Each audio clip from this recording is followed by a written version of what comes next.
జ్ఞానానందమయం దేవం నిర్మలస్ఫటికాకృతిం ఆధారం సర్వవిద్యానాం హయగ్రీవముపాస్మహే. హయగ్రీవ హయగ్రీవ హయగ్రీవేతి యో వదేత్ తస్య నిస్సరతే వాణి జహ్నుకన్యా ప్రవాహవత్. మంత్రప్రియాం సదా హృద్యాం కుమతీ ధ్వంసకారిణీం స్వప్రకాశాం నిరాలంబాం అజ్ఞానతిమిరాపహాం. శుక్లాం బ్రహ్మ విచారసార పరమాం ఆద్యాం జగద్వ్యాపినీం వీణా పుస్తకధారిణీం అభయదాం జాడ్యాంతకారాపహాం. హస్తే స్ఫాటికమాలికాం విదదతీం పద్మాసనే సంస్థితాం వందే తాం పరమేశ్వరీం భగవతీం బుద్ధిప్రదాం శారదాం. సరస్వతీ మహాభాగే విద్యా కమలలోచనే విశ్వరూపే విశాలాక్షి విద్యాం దేహి నమోస్తుతే. ప్రథమ భారతీ నామ ద్వితీయాం చ సరస్వతి తృతీయాం శారదా దేవి చతుర్థం హంసవాహిని పంచమం జగతి స్థాత షష్టం వాగీశ్వరీ తథా సప్తమ కుమతి ప్రోక్త అష్టమం బ్రహ్మచారిణి నవమం బుధమాతా చ దశమం వరదాయిని ఏకాదశం చంద్రకాంతిర్ ద్వాదశం భువనేశ్వరి. ద్వాదశైతాని నామాని త్రిసంధ్యం యప్పటే నరః జిహ్వాగ్రే వసతి నిత్యం బ్రహ్మరూపా సరస్వతి. వృశ్చికే రేవతీ దాతం కృష్ణమార్య గురోస్తుతం శ్రీనివాస కృపాపాత్రం వెంకటార్య గురుం భజే. గురుర్బ్రహ్మ గురుర్విష్ణు గురుర్దేవో మహేశ్వర గురుసాక్షాత్ పరబ్రహ్మ తస్మై శ్రీ గురవే నమః.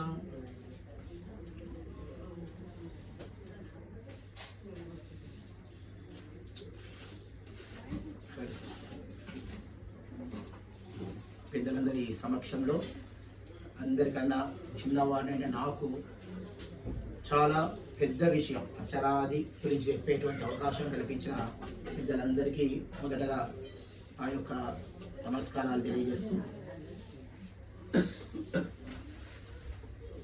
పెద్దలందరి అనుమతితో ప్రారంభం.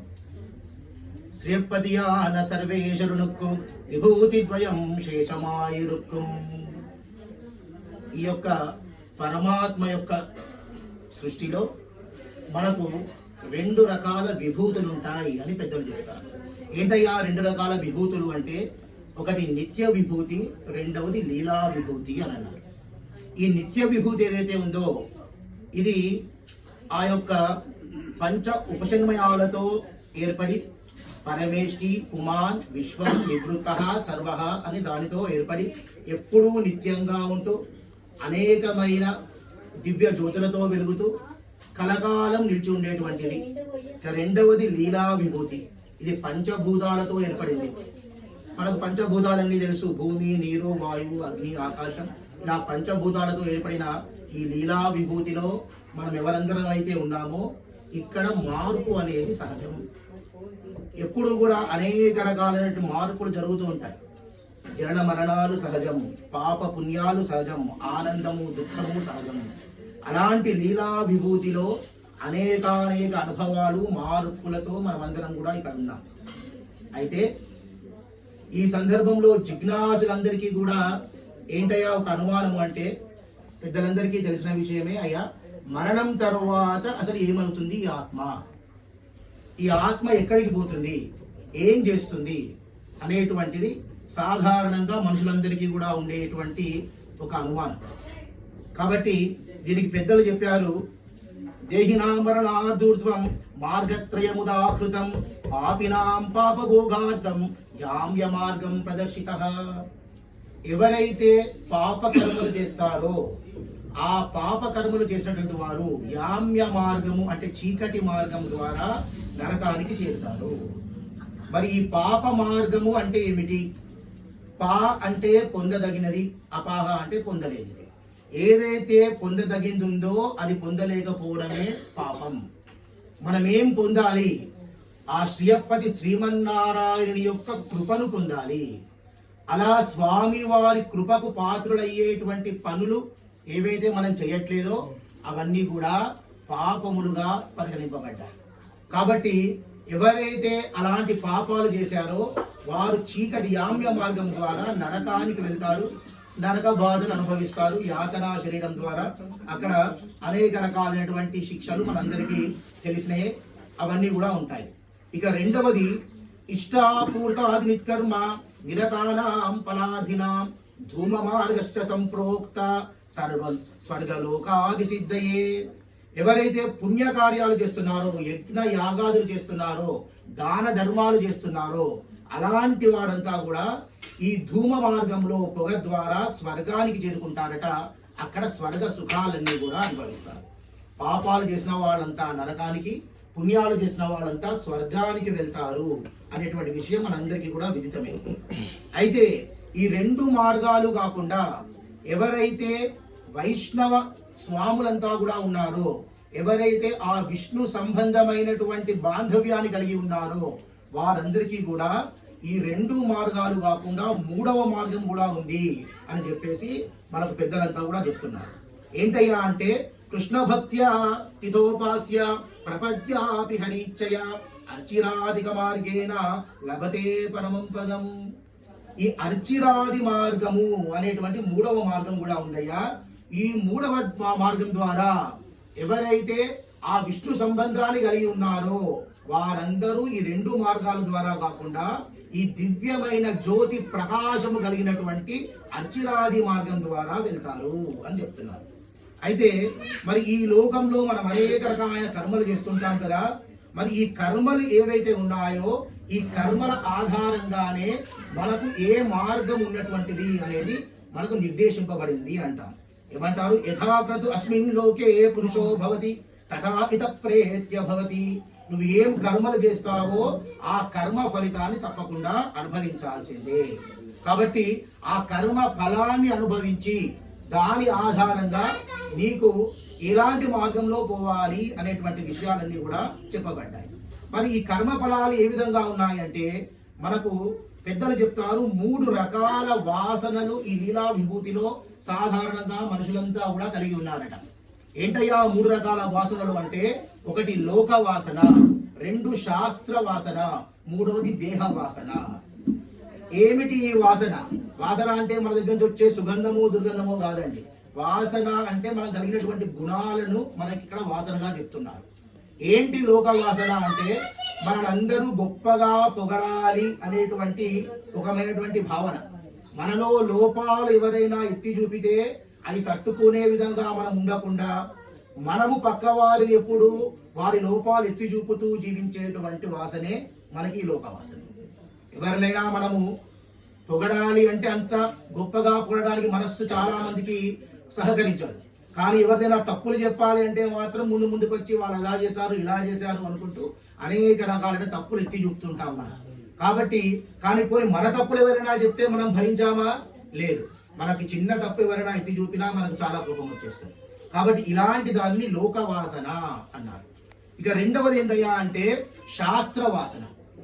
ఇది నేర్చుకోవాలి, అది నేర్చుకోవాలి, ఈ సబ్జెక్ట్లో నేను పర్ఫెక్ట్గా ఉండాలి, అది అందులో పర్ఫెక్ట్గా ఉండాలి, కాబట్టి ఆ పాండిత్యం సంపాదించాలి, అయ్యా నీ పాండిత్యాలన్నీ కూడా అవి స్వామి వారి సేవకు పనికి వస్తే అవన్నీ కూడా లోకహితకరమైనవి అయితే అప్పుడు దాని వల్ల నీకు లాభం కలుగుతుంది.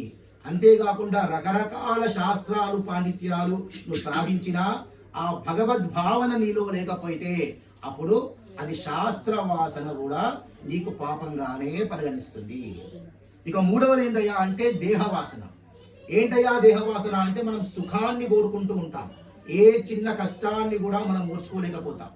మనకు చాలా బాగా మంచి సోఫాలు ఉండాలి, ఇంట్లో మంచి మెత్తనైన పరుపు ఉండాలి, ఒక ఏసీ ఫ్యానులు ఉండాలి. ఎంతో సుఖకరంగా ఉంటేనే మనం అక్కడ ఉండగలుగుతాం, లేకపోతే మనం ఉండలేం. ఇది దేహవాసన. ఈ లోక వాసన, శాస్త్ర వాసన, ఈ దేహ వాసన ద్వారా మనకు 3 రకాల కర్మలు వస్తాయి అని చెప్తున్నారు. ఏంటయ్యా అంటే ఒకటి సంచిత కర్మ, రెండవది ప్రారబ్ధ కర్మ, మూడవది ఆగామి కర్మ. సంచిత కర్మలంటే మనకు జన్మజన్మలుగా మనకు చేస్తున్న పాపాలన్నీ మనం మూటగట్టుకొని రావడం. ఇందాక పెద్దలు చెప్పినట్టుగా మనకు ఈ జన్మలో పాపం ఆయన ఎలాంటి పాపము చేసి ఉండాడు, ఇదేదో పూర్వజన్మ ఫలితమే అన్నట్టుగా ఆ విధంగా ఏదో జన్మలో మనం చేసినటువంటి పాపాలన్నీ కూడా మూట కట్టుకొని సంచిత కర్మలుగా మనకి ఇక్కడికి సంభవించి దాని ద్వారా మనకు దుఃఖాలు రోగాలు అనేటువంటివి కలుగుతున్నాయి. కాబట్టి అలాంటి సంచిత కర్మలు కొన్ని. రెండవది ప్రారబ్ధ కర్మ. మనం ఇప్పుడు అనుభవిస్తున్న కర్మలన్నీ కూడా ప్రారబ్ధ కర్మలు. మనం ఏదో పని చేసాం, దానివల్ల మనకు ఏదో ఒక రకమైన ఫలితం కలిగింది, అది ప్రారబ్ధ కర్మ. ఆగామి కర్మలు బుద్ధిపూర్వకంగా భగవత్ కార్యానికి వ్యతిరేకంగా మనం ఎలాంటి పాపాలైతే చేస్తున్నామో దాని ద్వారా మనకు రాబోయే కర్మలన్నీ కూడా ఆగామి కర్మలు. ఈ కర్మల ఫలితం ఎలా ఉంటుందయ్యా అంటే, మనం ఎంత చేసినా ఉప్పు నీరు తాగితే దాహం ఎలా తీరదో ఆ విధంగా నువ్వు ఎంత ప్రయత్నం చేస్తున్నా కూడా దాని ద్వారా ఇంకా ఇంకా ఇంకా కావాలనే అనిపిస్తుంది. మనం ఏదో బైక్ మీద తిరుగుతున్నాం, ఈ బైక్ లో తిరిగే వాడికి ఏమనిపిస్తుంది అంటే నాకు కారు ఉంటే బాగుంటుందండి అనిపిస్తుంది. మనం ఒక కారు కొనుక్కొని తిరుగుతున్నాం, అంటే దీనికన్నా అది హోండా సిటీ కార్ అయితే ఇంకా బాగుంది అనిపిస్తుంది. హోండా సిటీలో పోయిన వాడికి దానికన్నా ఇంకా BMW అయితే బాగుంటుంది అనిపిస్తుంది. అలా ఇది ఎప్పటికీ కూడా మన యొక్క కోరికలు తీరనివి, ఒకదాని తర్వాత ఒకటి ఒకదాని తర్వాత ఒకటి ఎప్పుడూ కూడా మనకు కలుగుతూనే ఉంటాయి. కాబట్టి ఇలాంటి కర్మలు, ఈ కర్మల ద్వారా మనకు వచ్చేటువంటి వాసనలు గుణాలు ఏవైతే ఉన్నాయో వీటి వల్ల వచ్చే పాపక ఫలితంగా మనము ఆ యొక్క నరకానికి చేరుకుంటున్నాం అనేటువంటి విషయాన్ని మనకు పెద్దలు చెప్తున్నాం. అయితే అయ్యా పాపాలు చేసిన వాళ్ళంతా కూడా నరకానికి వెళ్ళారు, మరి పుణ్యాలు చేసిన వాళ్ళంతా స్వర్గానికి వెళ్ళారు. మనము పాపమో పుణ్యమో రెండూ చేయకుండా మరి ఇక్కడ ఎలా ఉంటాం? మనం ఏదో ఒక పని చేసామంటే దాని ద్వారా ఓ పాపమో పుణ్యమో ఏదో ఒకటి రావాలి కదా. మరి పాపం వస్తే మనం నరకానికి పోతున్నాం, పుణ్యం వస్తే స్వర్గానికి పోతున్నాం. మరి మనకు ఈ అచ్చిరాది మార్గం ద్వారా ఎవరు వైకుంఠానికి చేరుకుంటున్నారు, ఎవరు ఆ స్వామి యొక్క కృపకు పాత్రులు అవుతున్నారు, ఎవరు ఆ యొక్క మోక్షాన్ని పొందుతున్నారు అనేటువంటి విషయాన్ని మనకు చెబుతూ, ఎవరైతే ప్రపన్నత్వము కలిగి ఉంటారో, ఆ స్వామి యందు శరణాగతి పొంది ఉంటారో, ఆ స్వామి శరణును వచ్చి శ్రీమన్నారాయణ శ్రీయప్పతి శ్రీమన్నారాయణ నీ యొక్క శరణాగతిని నేను పొంది నీ ఏ కర్మ ఫలితాన్ని నేను ఆశించకుండా ఈ యొక్క కార్యక్రమాలు చేస్తున్నాను అనేటువంటి జ్ఞానాన్ని కలిగి ఉంటారో ఆ వారందరికీ కూడా పరమ పదము కలుగుతుందట. అంతేనా? ఎవరైతే ముముక్షువై ఉంటారో, ముముక్షువు అంటే మోక్షము కావలసినటువంటి వారు, అయ్యా నాకు మోక్షము ఆపేక్ష ఉంది అనేటువంటి మోక్షాపేక్ష కలిగినటువంటి వారిని ముముక్షువులు అన్నా. ఈ ముముక్షువులకి మాత్రమే ఆ యొక్క వైకుంఠంలో ప్రవేశం ఉందట. ఎందుకయ్యా కేవలం మనం మోక్షాపేక్ష ఎందుకు కలిగి ఉండాలి అంటే, పెద్దలు చెప్తారు, పూర్వము కృష్ణావతారంలో స్వామి వారి దగ్గరికి ఒక బ్రాహ్మణుడు వచ్చాడట. బ్రాహ్మణుడు వచ్చి అయ్యా కృష్ణ పరమాత్మ ఎక్కడున్నావు అంటూ కృష్ణ పరమాత్మను వెతుకుతున్నాడు. అతనికి దారికి ముందుగా అర్జునుడు కలిగాడు. అర్జునుడు అన్నాడు, ఇదిగో కృష్ణ పరమాత్మ ఎందుకయ్యా అంతకాలం వెతుకుతున్నావు, ఏమైంది అంటే, అయ్యా నాకు చాలా పెద్ద కష్టాలు వస్తున్నాయి, నాకు అనేక మంది సంతానం కలిగారు, కలిగిన సంతానం కలిగినట్టుగా మాయమైపోతున్నారు. కాబట్టి నా సంతానము ఇక నా జాతకం ప్రకారము శాస్త్ర ప్రకారము నా ఆ యొక్క వయస్సుకు విధంగా నాకు ఇదే చివరిదైన సంతానమయ్యా, ఈ సంతానము దక్కకుంటే నాకు ఇక సంతానము లేదు. కాబట్టి నన్ను కాపాడేటువంటి వాడు ఆ శ్రీకృష్ణ పరమాత్మనే అయ్యా, అందుకే స్వామి వారిని వెతుకుతున్నాను అని అడిగాడు. అంటే దీనికోసం నీ కృష్ణుడు ఎందుకయ్యా, ఇంత పెద్ద విలుకాడి నేను ఉన్నాను కదా, నా ధనుర్బాణాలు పట్టుకొని నిల్చుంటే నాకు ఎవరైనా భయపడాల్సిందే, పద నేను రక్షిస్తాను అంటూ అర్జునుడు ఆ యొక్క బ్రాహ్మణుడు వెంట వెళ్ళి ఆ యొక్క తన యొక్క బాణాలతో అదంతా కూడా బంధింపజేసి ఆ దానికి కాపలాగా నిల్చొని ఉన్నాడట. అలా కాపలాగా నిల్చొని ఉన్నాడు. అక్కడ ఆ బ్రాహ్మణుని భార్య ప్రసవ వేదన పడుతోంది. ఆ బ్రాహ్మణుడికి చాలా భయం వేస్తోంది, ఏం జరుగుతుందో అనేటువంటి భయాన్ని కలిగి ఉన్నాడు. బిడ్డ పుట్టాడట. ఆ బిడ్డ పుట్టి వెంటనే అక్కడ మాయమైపోవడం జరిగిందట. అది చూసినటువంటి బ్రాహ్మణుడు చాలా దుఃఖితుడయ్యాడు. అయ్యో, నేను ఎంతో ఆ కృష్ణుని కోసమని వెళితే ఆ కృష్ణుడు ఎందుకయ్యా నేనే ఉన్నానని చెప్పి వచ్చావు, ఇప్పుడు నాకు చివరి సంతానం కూడా దక్కకుండా చేశావు, అసలు నువ్వు ఏం చేసినా నీ యొక్క పాపము తీరదు అంటూ అర్జునుని నానా నిందలు చేస్తుంటే, ఇక ఇచ్చిన మాట నిలుపుకోలేకపోతే నేనెందుకు, నేను ఇప్పుడే ప్రాయోపవేశం చేస్తాను అంటూ అర్జునుడు ధనుర్బాణాలు పట్టుకొని ఆ యొక్క ప్రాయోపవేశానికి వెళ్ళాడట. వెళ్తే కృష్ణుడు అప్పుడే అక్కడికి వచ్చి ఏమైంది బావా, ఎందుకు ఏం జరిగింది అని ఆ అర్జునుడిని అడిగి, సర్లే పర్వాలేదు, ఆ యొక్క పిల్లవాడిని నేను తీసుకొస్తాను, నువ్వు ఇప్పుడు అలాంటి ఆ ప్రాయోపవేశ కార్యక్రమాలు ఏం పెట్టుకోకయ్యా అని చెప్పేసి అక్కడి నుంచి బయలుదేరి వెళ్ళి ఆ శ్రీమన్నారాయణ స్వరూపమైన శ్రీకృష్ణ పరమాత్మ ఆ వైకుంఠానికి తానే బయలుదేరి వెళ్ళి ఆ విరజా నదీ తీరంలో అర్జునుడి నుంచి తాను వెళ్ళి అక్కడి నుంచి ఈ బాలునే కాకుండా అనేక మంది బాలులందరినీ కూడా తీసుకొని వచ్చి ఆ సంతానాలందరినీ కూడా అందించాడట. అందిస్తే అప్పుడు ఆ బ్రాహ్మణుడు చాలా సంతోషించాడు. కానీ మనందరికీ కూడా ఒక అనుమానం రావాలి, ఏమయ్యా ఆ విరజా నది దాటి ఎవరైతే వైకుంఠానికి వెళ్ళారో వారికి తిరిగి వచ్చేటువంటి అధికారం లేదు కదా, మరి పరమాత్మ ఏ విధంగా ఆ ధర్మాన్ని తప్పాడు అంటే మనకు అక్కడ శాస్త్రంలో ఏం చెప్పారంటే, ఈ బ్రాహ్మణుడు తన కుమారులు కావాలని కోరుకుంటున్నారు, ఆ వైకుంఠానికి వెళ్ళిన బాలురు కూడా తిరిగి రావాలని కోరుకుంటున్నారట. కాబట్టి వారికి కోరిక లేదు, వీరికి కోరిక లేదు, నేను అక్కడ ఉంచుకొని ఏం చేస్తానయ్యా, అందుకని చెప్పేసి పంపించేశాను అన్నాడు. మనము చాలా మంది మన పిల్లలు ఉన్నారనో ఇంక పెద్దలు ఉన్నారనో అమెరికాకో ఆస్ట్రేలియాకో పోతాం. ఆ పోయిన 4 రోజులకే మనకు మళ్ళీ మొహమ్మద్ చేసి ఎప్పుడు ఇంటికి వచ్చేస్తామా అని చూస్తే వాళ్ళు ఉంటారు.